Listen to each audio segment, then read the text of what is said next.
this is Carol. Welcome back. Today we are talking about how to help your child in piano practice or should be able to apply to any other instruments.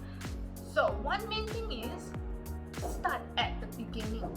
At the beginning, the practice is going to be very easy, so you can use the time to help build up their habit of practicing. But because it's easy at first, so sometimes when you ask your child to practice, right, they might say like, oh, no need, I already know. Then you go like, oh, so smart, okay lah, my child already know. Then after a while, you get a feedback from the teacher saying that your child is not progressing, it's not improving much. Then you got confused. Parents need to know clearly what is the purpose of practicing and why is it important. Okay. Number 2 is to make sure they can deliver what they already know, and it's important. Next, sometimes children themselves got confused. They go like, I got practice, why did you say I'm not good? I got practice, why did you say I never improve? Or the parents will go like, I got see my child practice, why you say she never improve? Is it she don't understand what you're teaching about? Then teacher got affected. Okay, don't worry, I'm here to explain, okay? People may see practicing an instrument like doing a homework after a tuition class. See like, okay, after tuition do homework, so after piano class practice piano, it's like homework like that. But it's different. Okay, for example, let's say your child finished tuition class. Okay, so today tired already, don't do homework first. Tomorrow, the next day, maybe 3 days later, then they do homework. As long as they can remember, they can do. Then when they hand in to teacher, everything correct, teacher happy, parent happy, they happy, everyone happy. But that is because they have a good kickstart in writing. You try and recall back when your child is still small, you will hold their hands, and try to teach them how to write A, B, C or spell their names. You will be very patient, hold their hand every day, try to write something. A little bit also can. An A, also can. So they have a good kickstart in writing. So that's why when they learn, as long as they can remember what teachers say, they know how to do, they're able to write and then all good. But in instrument, they don't have a good kickstart of the movement, finger movement. So let's say after lesson, okay, they remember, okay, C is here, G is here, or violin, they remember the position. Then when they go home, 1 day don't practice, still can. 2 days, maybe they will still remember. Then the 3rd day, they start to practice, or 4th day. End up, they can't really, they remember, okay, they know what to do, they know where, what to press, but they don't have enough time to be familiarized enough for the next lesson to learn new things.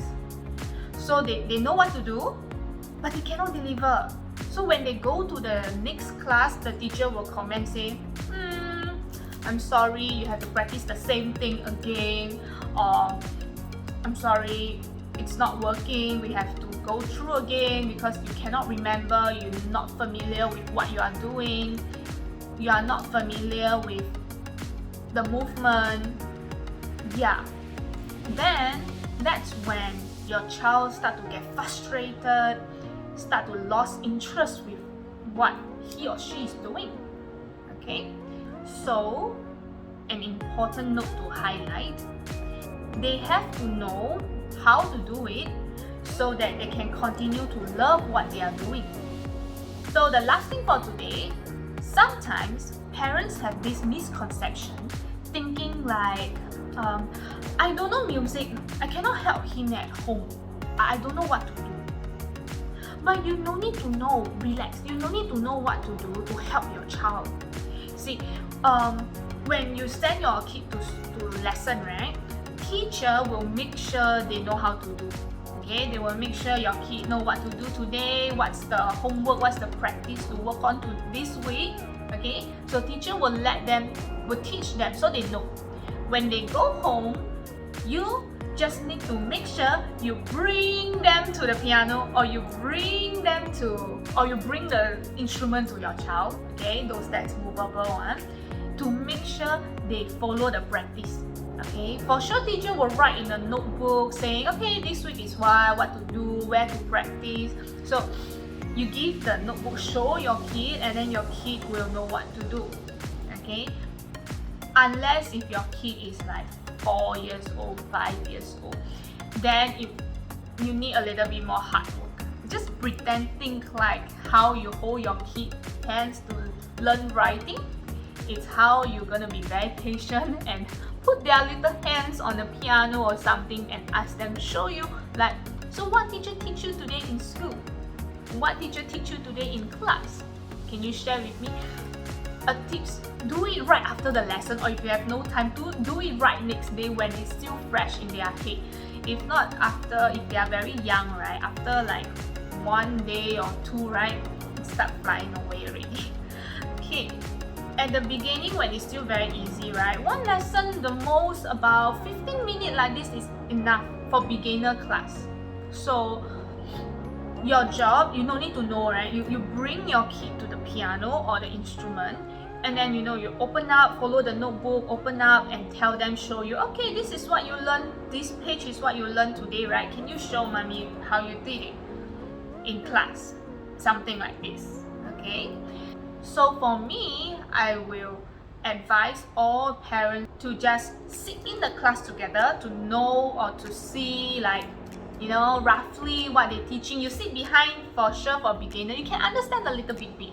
Alright, so sit in together and you can understand what's going on. So at home you can also just look like, you don't sound like what you do in class, so you can guide them.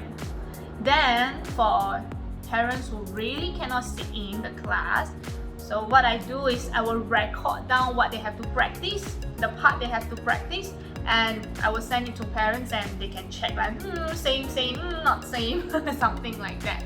So because the main goal is to make sure you cover up what you do this week, smooth out what you do this week so that you can learn the new one next week. Of course, there are many types of teacher, many types of children. So what I share here is just a general guide. Okay, like for me, most of the time I will customize my method to each children because every children learn in different stuff. So hope this video helped. Don't feel lost, don't feel useless, like I don't know what to do. Okay, I will leave my email in the description box below. If you need, I'm here to help. So see you next time. Bye bye. For the next time, maybe we can talk about like children who always memorize. Like, don't look at the book, memorize and then wrong and then say.